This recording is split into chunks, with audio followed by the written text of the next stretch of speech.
Salam sepak bola. Ya, gue mau bahas ya. Cuma satu match doang sih, karena kan yang Everton City ditunda tuh kemarin.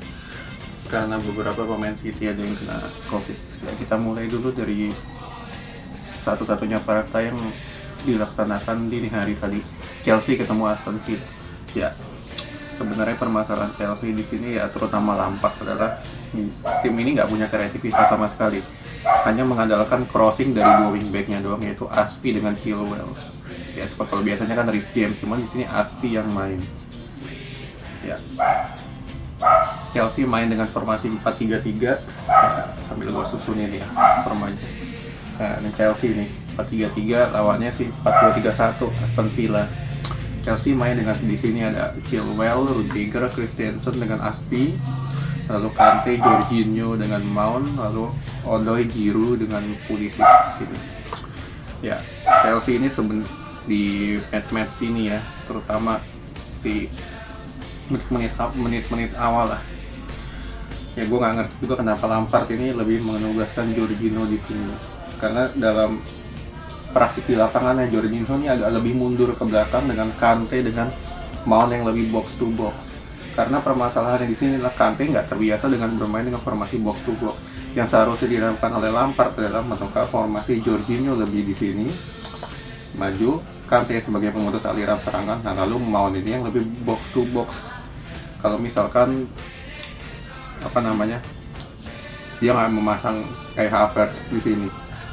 Lalu di trio lini depannya ada Pulisic di kanan, Giroud dengan Odoi. Ya, gue nggak ngerti lagi lah kenapa Lampard ini demen banget masang Pulisic di kanan ya. Karena yang seharusnya Pulisic ini lebih nyaman bermain di posisi sebagai sayap kiri. Nah Pulisic di sini, nah nanti dia nih yang akan menusuk ke tengah. Nah kayak gini. Nah ini Pulisic nih demennya beroperasi di sayap kiri yang menusuk ke tengah, seperti yang dilakukan di musim lalu di Chelsea ya. Ya, kita mulai dari golnya Giroud ini lebih ke skill penempatan Giroud ini memang cukup bagus ya, seperti yang sudah dengan crossing yang dilakukan oleh siapa namanya nih, Chilwell, yang ya lu tahu sendiri Chilwell crossingnya kayak apa ya, umpan ke kerumunan gitu. Nah lalu di sini positioning Giroud yang bagus, over ke sini lalu cetak gol. Nah, itu satu gol lah. Nah lalu di sini yang patut jadi catatan dari permainannya lini pertahanannya Chelsea, terutama di babak kedua setelah El Ghazi cetak gol, adalah ya lini defender Chelsea ini kayak gini lah formasinya. Nah ini mereka lebih sering maju, nah sehingga gampang banget nih pemain Aston Villa melakukan crossing dengan El Ghazi bisa cetak gol di sini. Nah ini di back Chelsea terutama Rudiger dengan Christensen nggak ada yang melakukan man to man marking di sini, nggak terciptalah gol itu yang seharusnya nggak harus jadi gol. Ya seharusnya ini kan kalau misalkan lu bisa cetak satu gol lagi bisa dapat 3 poin, namun nyatanya nggak sama sekali. Karena apa?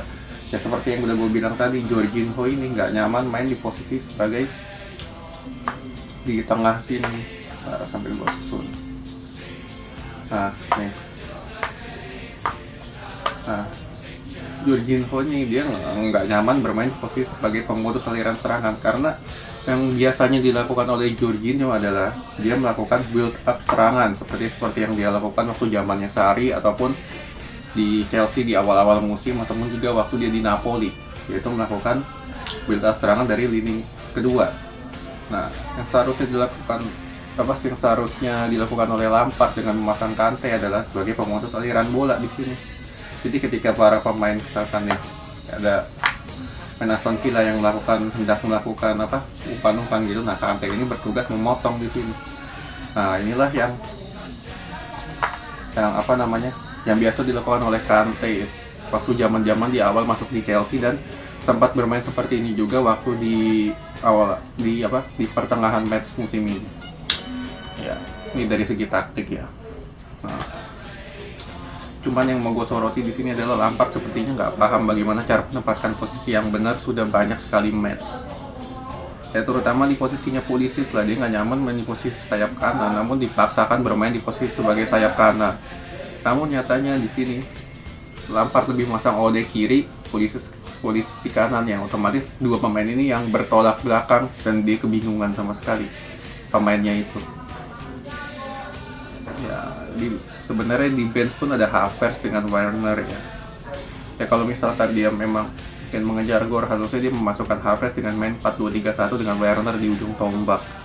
Ya, itu kesimpulannya dua tim ini memang gak layak menang, terutama Chelsea ya.